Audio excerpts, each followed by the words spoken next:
ana megide edu na ana megide onye si na ọ gaghị adịrị anyị na mma o. Enu megidebe ha o. Ana megide edu na ana megide onye si na ọ gaghị adịrị anyị na mma o.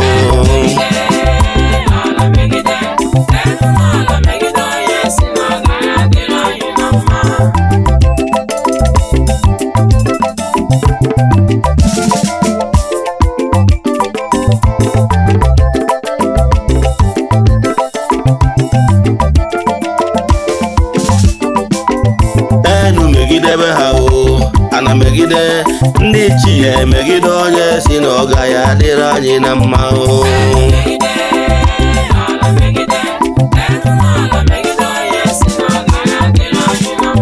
Enu megidebe ha o. Ana megide ndị chi ya emegide onye si na ọ gaghị adịrị anyị na mma o.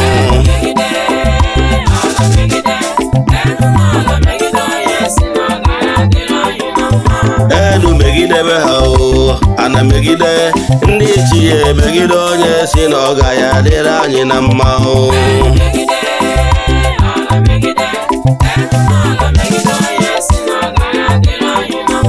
Enu megidebe ha o. Ana megide ike ọfọdụ ọgụ megide onye si na ọ gaghị adịrị anyị na mma o.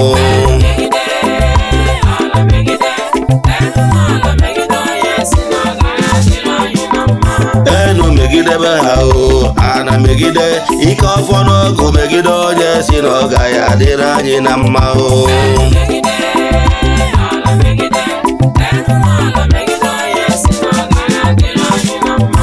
Enu megidebe ha o. Ana megide ike ọfọ n'ọgụ megide onye si na ọ gaghị adịrị anyị na mma o.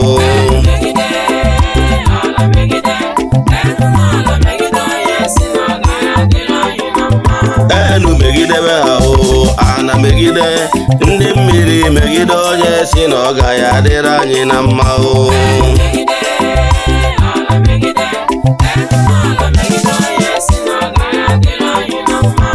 Enu megidebe ha o. Ana megide ndị mmiri megide onye si na ọ gaghị adịrị anyị na mma o.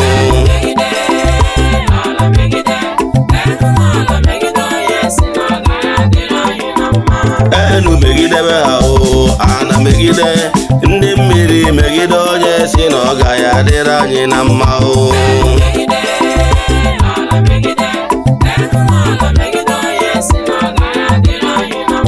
Enu megidebe ha o. Ana megide ike anyanwụ megide onye si na ọ gaghị adịrị anyị na mma o.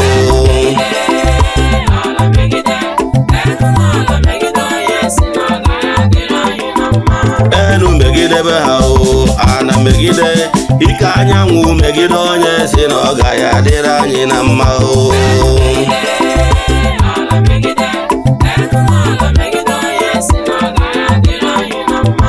Enu megidebe ha o. Ana megide ike anyanwụ megide onye si na ọ gaghị adịrị anyị na mma o.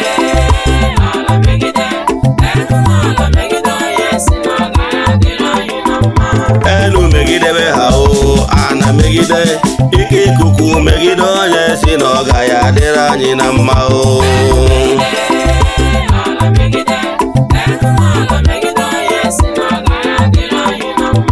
Enu megidebe ha o. Ana megide ike ikuku megide onye si na ọ gaghị adịrị anyị na mma o.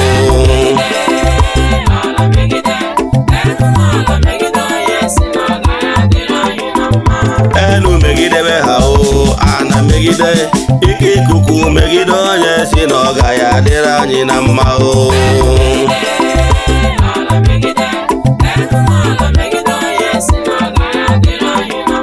Enu megidebe ha o. Ana megide ike aja ana megide onye si na ọ gaghị adịrị anyị na mma o.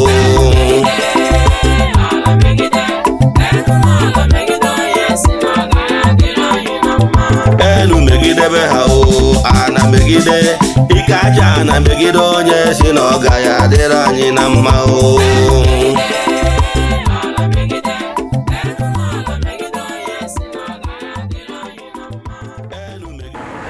Good morning, viewers all over the world.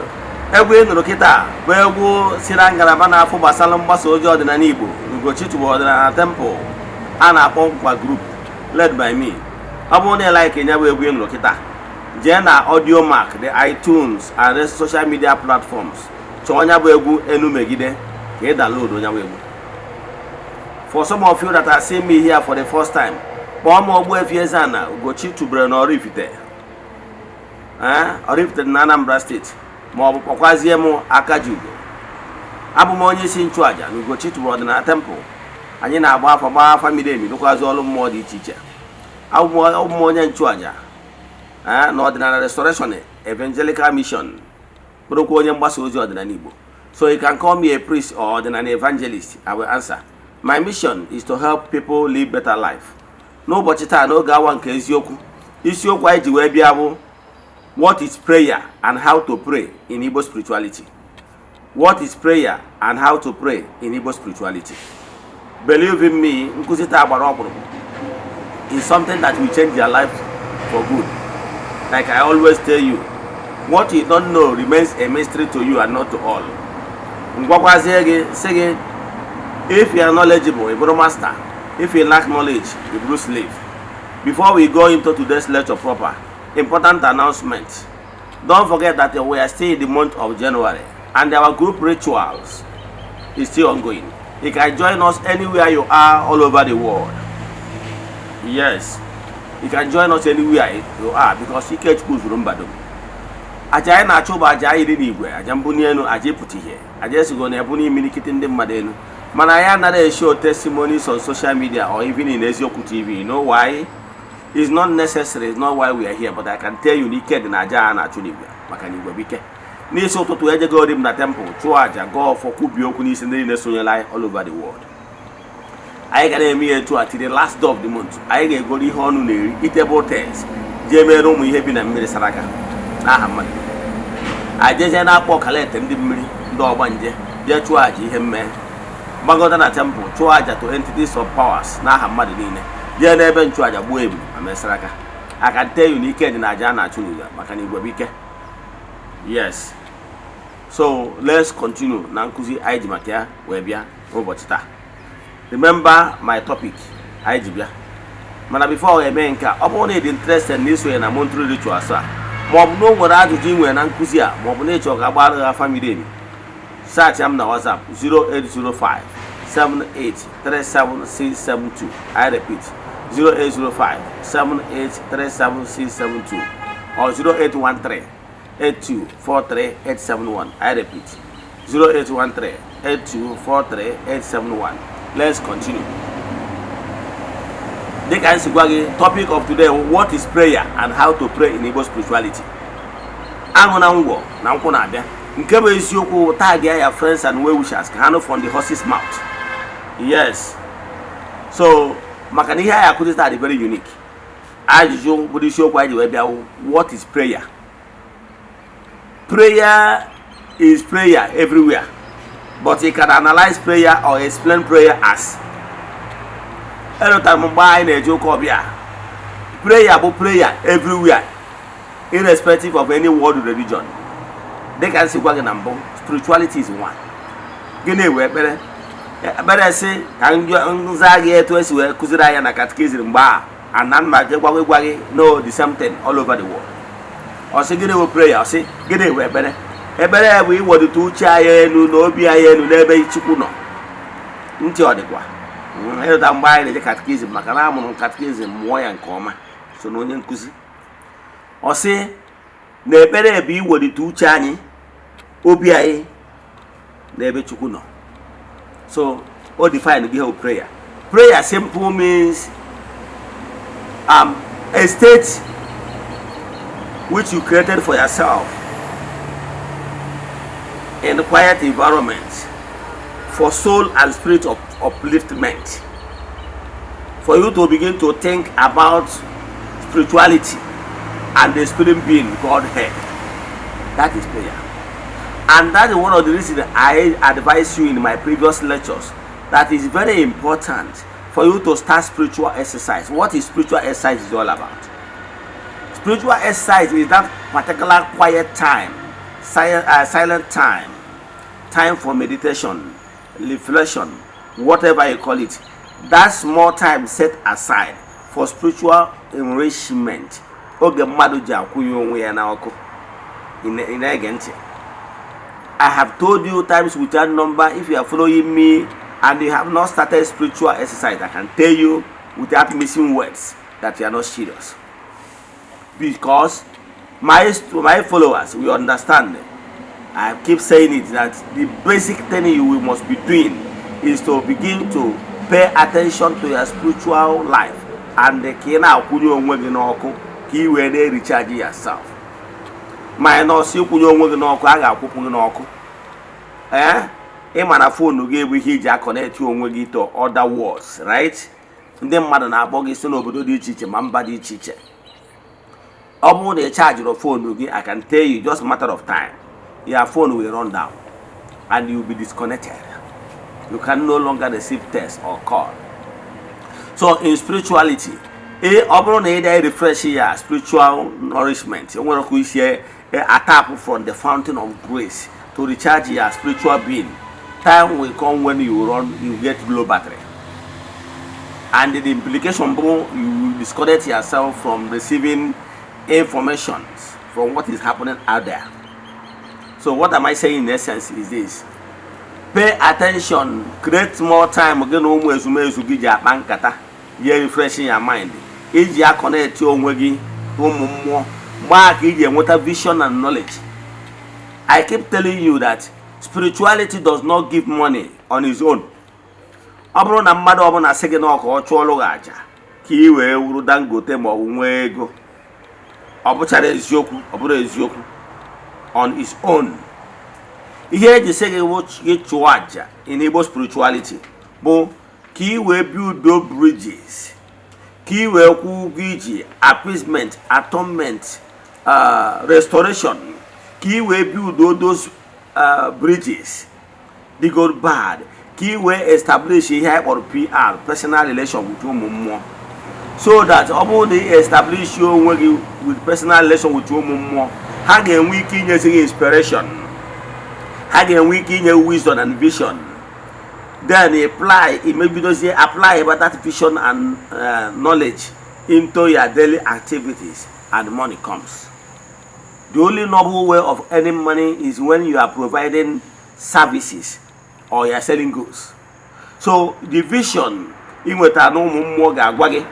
this business is not working. Why can't you apply this, apply that? Teach you how to build personal relation and the intuition. You get you one buy and check on him where you go to a stock. More than a physical catch.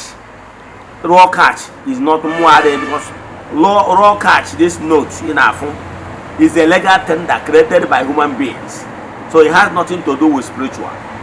So, but we have more game but again, I had a number. We never come Nuche.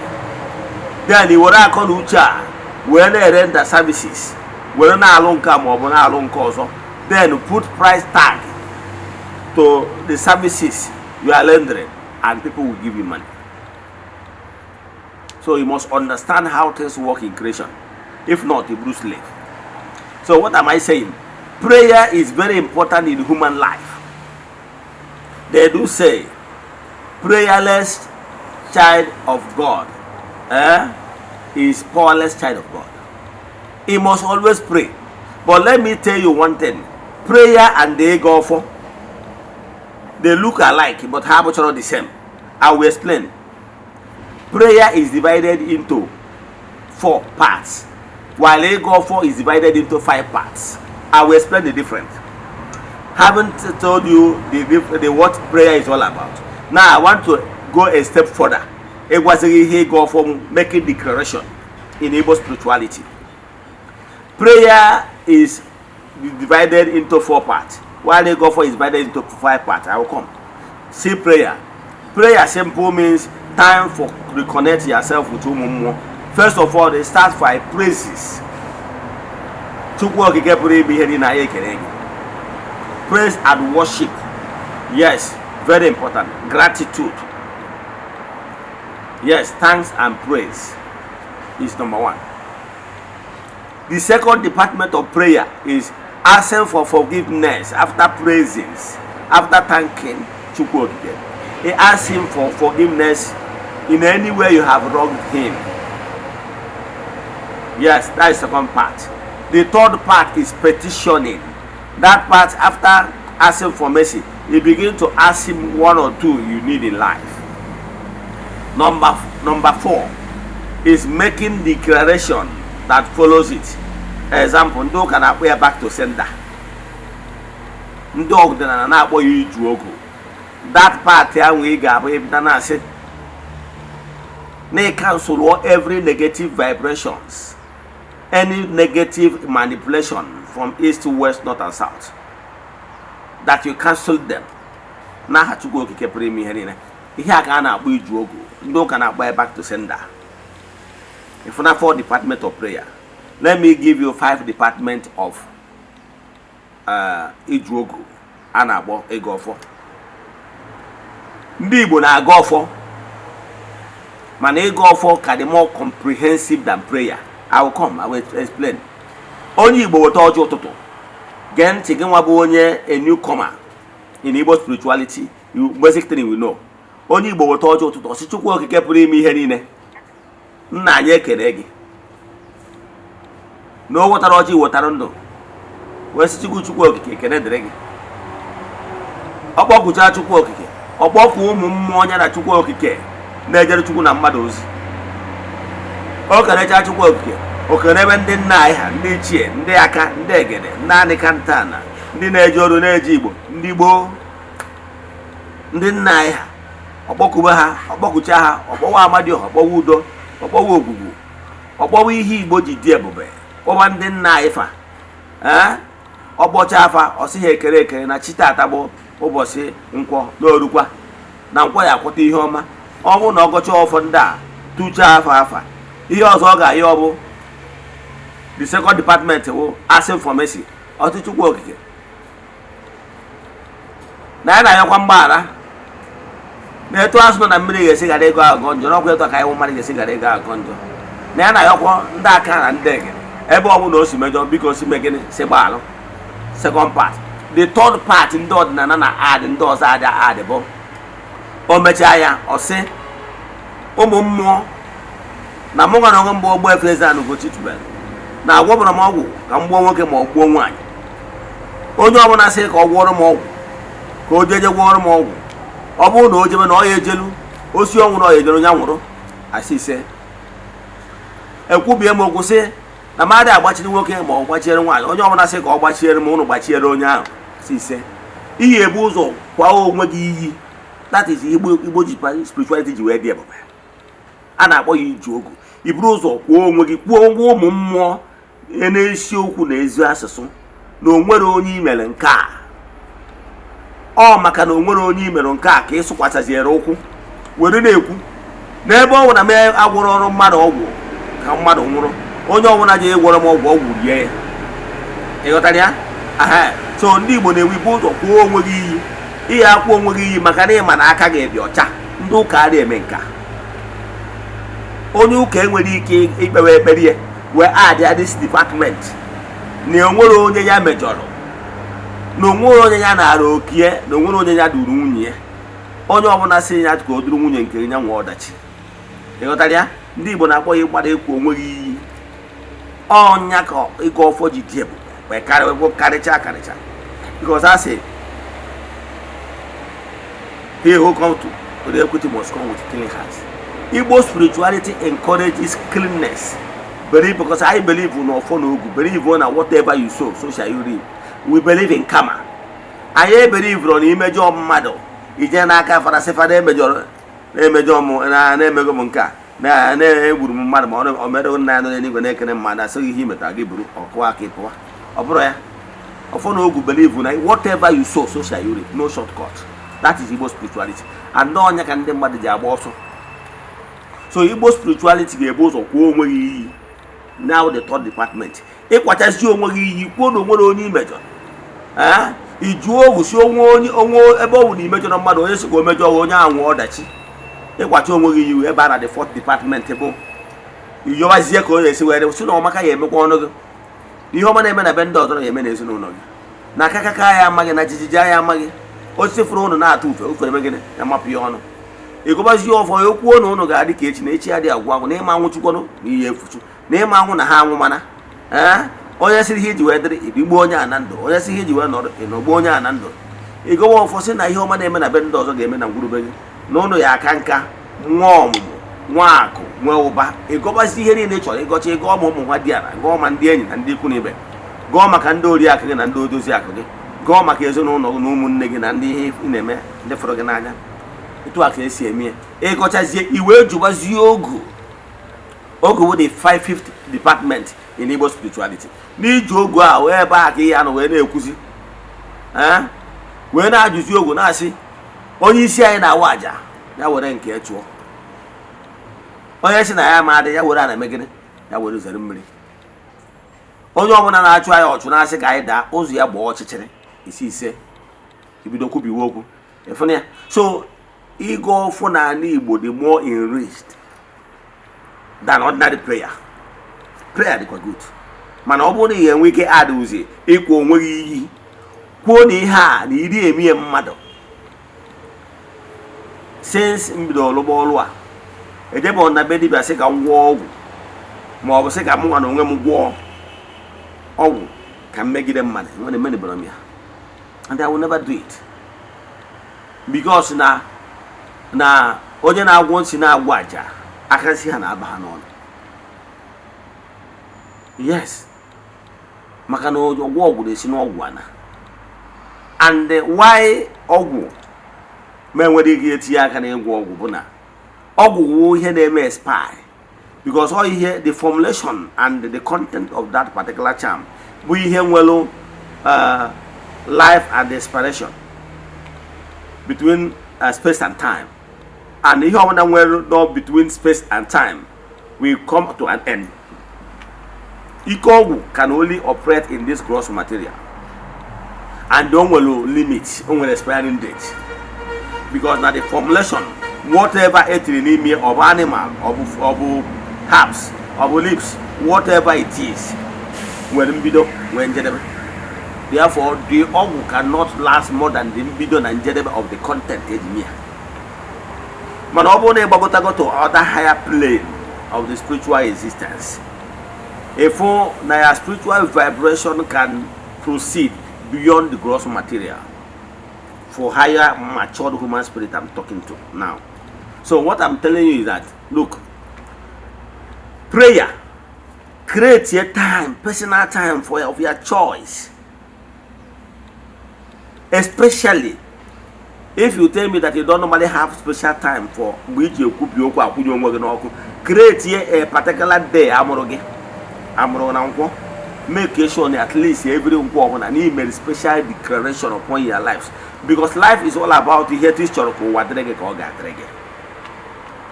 how you lie a bed, and so you will lie on it. So you have the powers to change what is not palatable in your lives.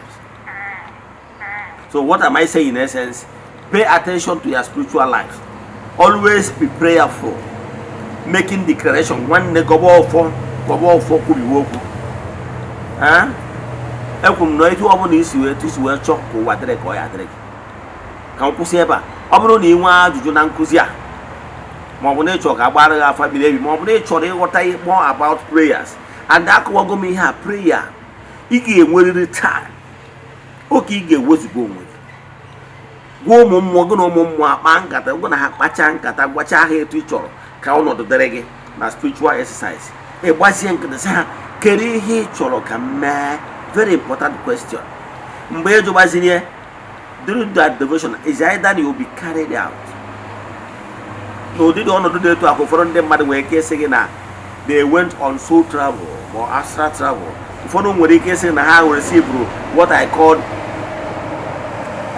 clairvoyance or clairvoyance, and then sometimes some people will develop what I call intuition perception intuitively within you, and I go we mother activate that here inner you, because carry mother is not here. The real you is the spirit and soul in you. That is the core you. Apart from this thing, the real spiritual you, this flesh is nothing. Once those spirits, the real you, leaves your body, the body dies. So what am I saying? Always pay attention to enrich that your inner you, because that your inner you will start what is going to happen in your life here on earth. Because spiritual control the physical. If your spiritual you is really enriched, ike ga-adị mmụọ gị na ha so, ịlụ double work, ịlụ ọrụ dịka horsepower, to be able to attract all the goodness that is there for you to grab. Let me stop here. If you have question in today's lecture, chat me on WhatsApp 0805 7837672. I repeat, 0805 7837672 or 0813 8243 871. I repeat, 0813 8243 871. See you tomorrow. No guy one case. May the blessings of Chukwu Kepremi be with you all. May the entities of powers that receive sacrifice, that are on duty on our market or every market day, bless you. May you get help. May you be protected. May the work of your hands begin to yield fruit. May you be favored beyond measure. May you be massively enriched. May man and woman look at you. Let no man, I decree in the name of Chukwu that no human being will take what rightly belongs to you. Nah, Chukwu see you tomorrow. No, one case. Good on.